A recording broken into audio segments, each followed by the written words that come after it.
It's bokeh madness! I'm Darlene with Digital Photo Mentor, and in this video tutorial, I'll show you why 3D depth mapping is a game changer for Luminar Neo's updated and upgraded Bokeh AI tool.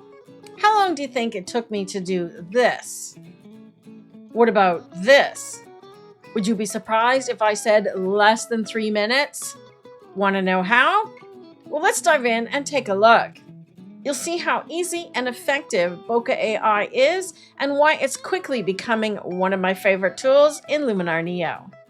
So if you're ready, let's get started.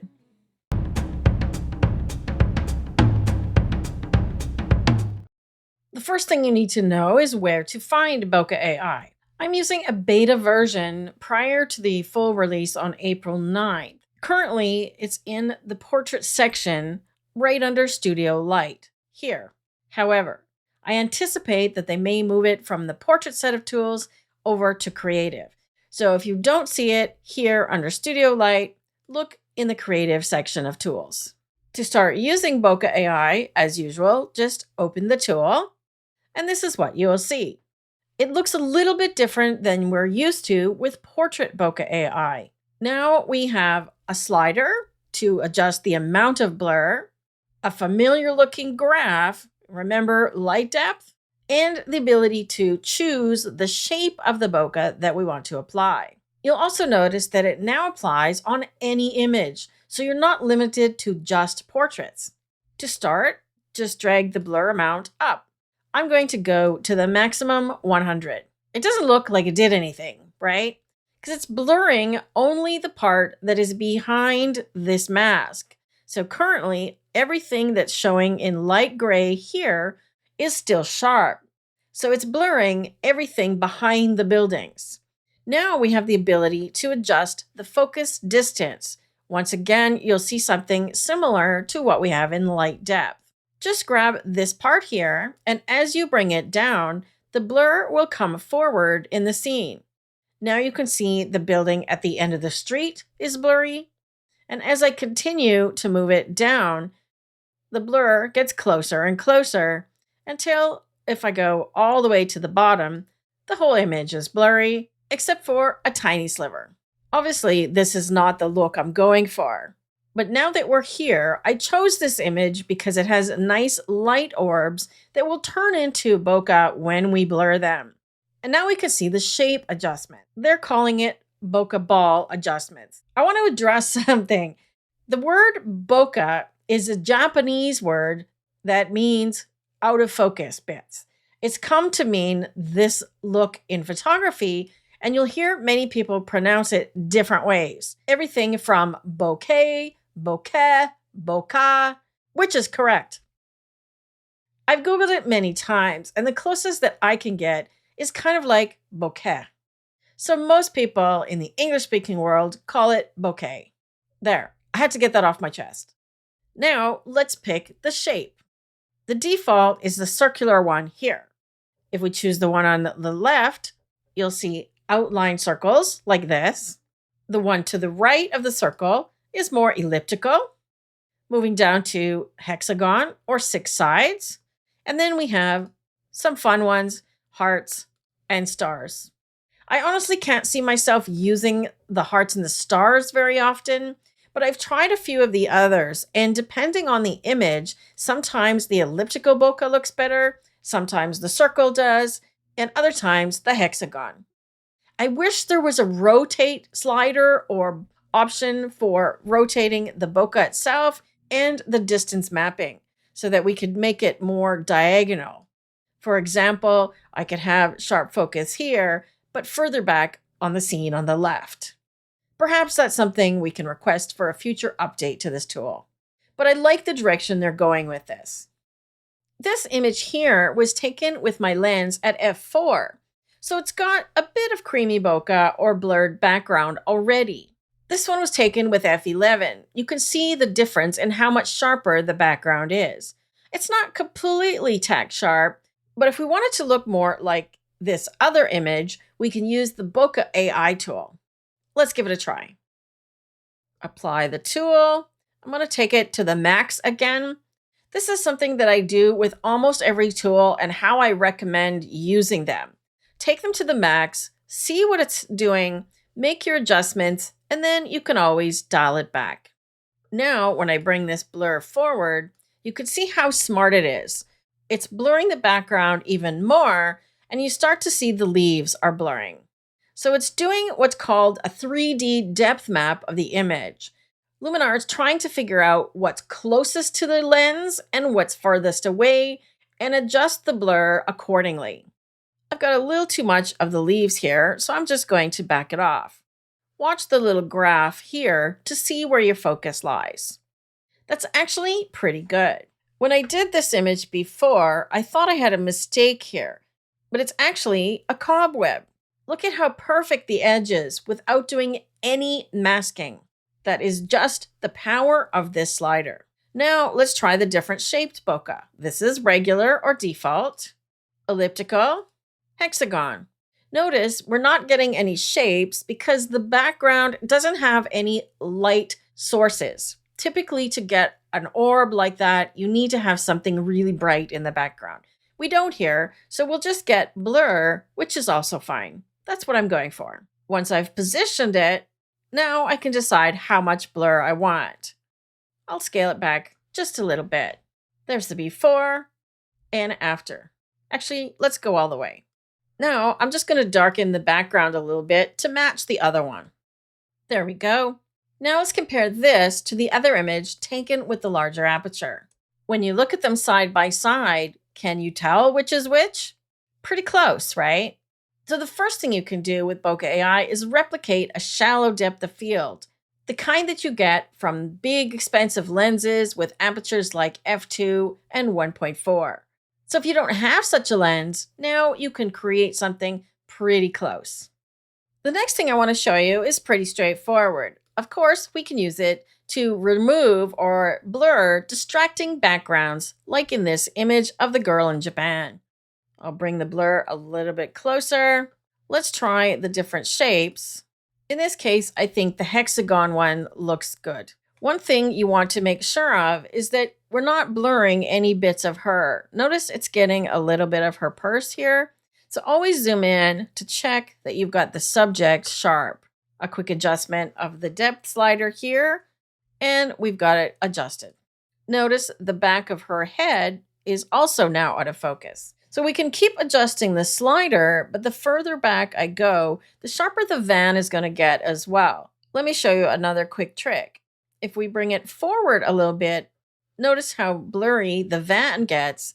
Now we can just go to masking, use object select, subtract, and when you hover over her, it will subtract her. And I'm going to make sure I get her purse like so. So now I've got her sharp, but I brought the blur closer to her. So don't be afraid to bring it a little bit closer and then just use object select, erase to get the best mask. There's the before and after. While you can do this kind of thing fairly easily with the blur tool, you have a little bit more work to do with masking. So I still think this is faster and better, but the bokeh tool is smarter in that it knows the distance of things from the camera.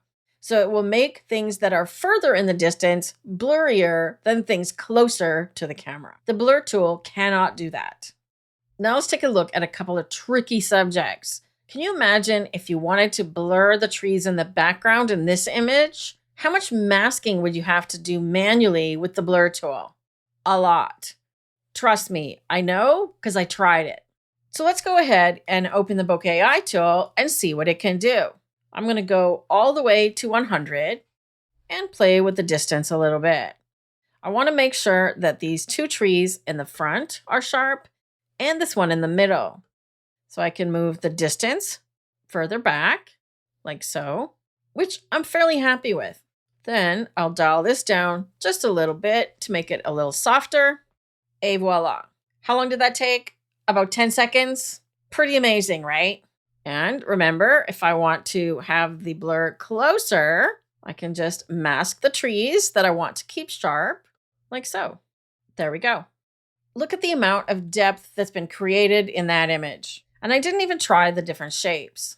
Oh, I think elliptical works nicely on that one because it goes with the shape of the trees. So it's kind of stretching everything vertically. I'm very happy with that. Can you see why I'm excited about this tool? Here's the image I showed you in the introduction to this video. Here's another little trick for you. I didn't get enough blur the first time with the Bokeh AI tool, so I applied it twice more. You can see the before and after. The background in the original image is a little bit soft, but I wanted it even blurrier. I really wanted the leaves and the sakura to stand out on this cherry tree. So 1 application, 2 applications, 3 applications, and I got what I wanted. Now you can see that this building in the background has pretty much disappeared before and after. Then I just applied a quick Enhance AI to punch it up overall. Again, this is a complex image that would have taken a lot of time and effort to mask in manually using the blur tool. On this image of the little bird, let's apply the Bokeh AI. The background is already fairly blurry, but I want to minimize it even more. Adjust the distance. And what I want to show you here is something that you want to watch out for when you're using this tool. Let me zoom in to this area. See how there's some weirdness happening here? Look at the before and after. As a bonus, it's also removed the noise. See that? But I don't like what's going on here. It looks a little bit fake. So what I'm going to do to fix it is keep the sharpness a little bit further back, push the blur back, dial it down a little bit, and then do a second application, go strong with it, bring it forward until I get this area how I want it. And then I'm just going to brush it in, maybe at 50% to this area. I'm just looking for any part that doesn't look quite believable, just to try and smooth or soften the edges a little bit. Take it forward a little bit more. And because I've got it masked, I'm not going to affect the bird no matter where I put this. So I'm going to take the blur quite a bit forward. And now we've solved that issue. There we go. So remember, you can apply the tool more than once, just like any other tool in Luminar Neo, and you can mask it. When you combine all of these things, this tool becomes really powerful. Let me show you a few other before and afters. On this image, I applied the Bokeh AI to blur the background, like so. And then I took it a step farther and applied light depth to enhance the same area. There's another pro tip for you. Remember to use the tools in combination. So Bokeh AI and light depth are going to work really well together. Consider them in the same family. Here's another before image. And after applying Bokeh AI, I used the hexagon shape on this one. Notice I scaled this one back to 42%. When I had it at full power, it just wasn't quite believable. However, it does a really nice job of making these pagodas in the front stand out. I'd have to do a little bit of adjustment on the distance here to make sure I get the tops of these, or do the masking using Object Select again. Remember to erase it from the top, just like this. Object Select, Subtract, and just select the little tops, like so. I think that's a little too much though. Let's dial it back to about 60. When viewers look at your finished image, you don't want them to notice the editing.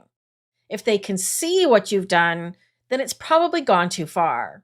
If you're not sure how far is too far, ask somebody. They don't even have to be a photography expert.